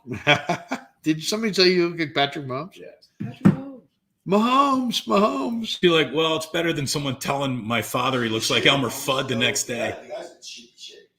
Oh, Mahomes is totally. Stefan is like, Mahomes is in bad shape. He's got a dad bod. He really does. Mahomes is not a slave in the weight room. That is for sure. You know what though? Whatever he's doing, it's working. Got to admit that. However many push-ups he doesn't do, it's working. Yeah. The funny part of it is, if you see Mahomes run and Purdy run, they run faster than you think they can run. Yeah, no, you can't hear him because Steph, it's tough to talk to you while you're over there. But no, he's like you look at both of these guys, you sort of underestimate them as athletes. They're kind of like us. Yeah, very underestimated as athletes. We've been very underestimated. But no, you don't look at Brock Purdy and assume this kid's got wheels. He's got incredible wheels to just escape. I mean, I don't think he's winning 100-yard dashes, but he can get out of danger and he can pick up 10 yards with his legs. He really can. And then Mahomes, what'd you say? You got Mahomes over 25 rushing yards in your practice? Yeah. Mahomes has over 25 rushing yards. I don't like the Niners' chances. Oh, I know, but I mean, he's going to get loose for one. Herbie Holland says just because the Super Bowl will be over Sunday doesn't mean the sports talk stops. There'll be talk whether the Niners win or lose in all off season with the moves for next season. Plus Warriors, Giants. Yes, Larry, Giants. So this is why we're going to be bringing you Wake Up 3 days a week. 8:30 is going to be the new start time. The new start time is going to be 8:30. Stefan says the Giants are going to get Chapman and Soler. Hey, and not a single ticket will be sold for either one of those has-beens. Super. Wait a second. Chapman hasn't hit over 250 in 5 years. What's Soler? 50. I like Soler. Soler, at least he hit a bomb at the ballpark last year, right? He had one of the longer home runs I've seen in that. Larry Bear, do something, please. Otherwise, I'm going to be ripping the team, and Larry's going to be running up 2nd Street. Get him off the air! Get him off! All right. Miguel Rodriguez, look at Bruce big timing on the slot. No, here's the thing. So normally I'll put in the 100, and this is what always happens. You put in that $100 bill, and you usually get like a decent payout early, and then it keeps you there. And instead of cashing out this time, because I like to make the stupid wheel spin, the wheel hasn't spun for me once on the Wheel of Fortune, and that hurts my Vegas gambling heart. It is tight. It is very tight. It's very, very tight. Herbie Holland says 49ers 35, Chiefs 17. Super Bowl score. Niners get the win. I certainly hope the Niners do get that win, because what I just know is that sports are supposed to be fun. And if the Niners lose this Super Bowl, there's no fun attached to any element of regular season success that this team would have next year. Next year's regular season is the most dead on arrival regular season. The Niners could go 17-0, and all you will hear is that, yeah, great. And when they get to the playoffs, Kyle's going to blow it. That's what's going to happen. If they lose this Super Bowl, the bad feeling, no, Kyle doesn't lose his job. He's secure. Brock Purdy doesn't, lose his job to Sam Darnold, which is the dumbest Colin Cowherd talking point I've heard in about 5 years. I got a question. But hold on, Seven. No, I forgot. You distracted. What's your question? Hey, Purdy fucking blows it like he did the first half of last game. You put in Sam Darnold for the second half and fucking fire him up. Absolutely not. The question was, if Brock Purdy doesn't have a good first half, will you see Sam Darnold? If you see Sam Darnold, you have already seen a stretcher, and Brock's been carried off on one. If you see Sam Darnold, or he comes in to run victory formation, and he gets to play the role of. No, they won't even do that. They'll let Brock finish it out. I mean, he is the human victory cigar. Green Gospel, you guys rule having a drink now. Go Niners. There you go. I need a White Russian. There you go. You've always talked about. Damon's always had a thing for Eastern European women. All right, here we go. Miguel Rodriguez. So where's the parade going to be? It's going to be it'll be going down Great American Parkway. No, I mean, why leave Santa Clara, the place everyone wants to be? No, of course, the parade goes from the Ferry Building to City Hall. No, it starts in Milpitas and it goes to Fremont. Who's Larry Zonka? Larry Zonka delivers the trophy. Really? Well, he have two hands on it. We'll be covering it up for ball security. Pressure points.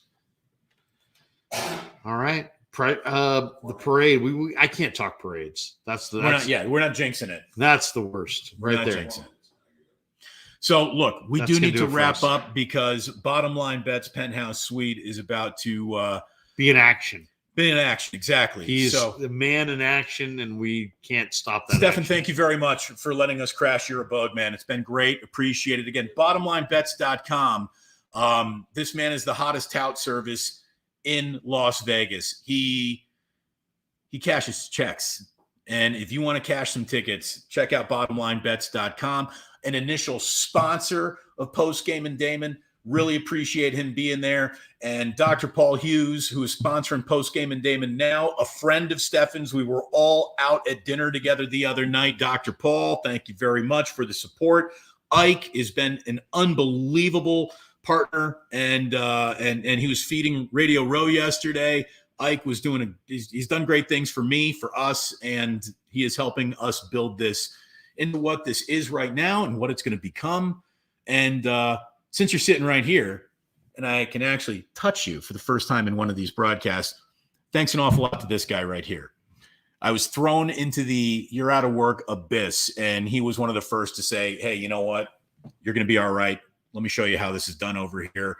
An awful lot of Larry's viewers have become my viewers and subscribers, and I thank you all very much. And another shout out to Kevin Kruger, whose videos have done an amazing job. Some of the best performing videos that you've ever seen from me have come because Kevin's put his fingerprints on them.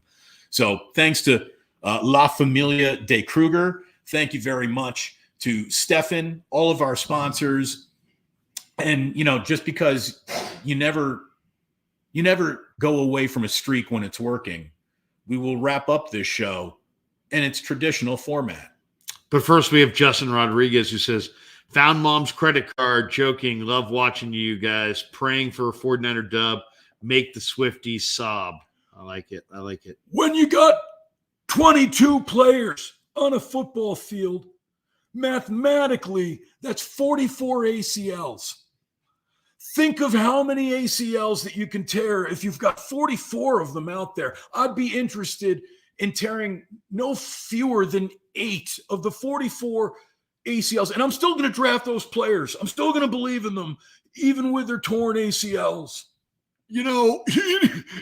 Damon, people rip me. They say you drafted Aiden Hutchinson over Trayvon Walker. The other way around, actually. Or you drafted, thank you, Damon. You drafted Trayvon Walker over Aiden Hutchinson. But I'm here to tell you, neither is going to win the Super Bowl this year.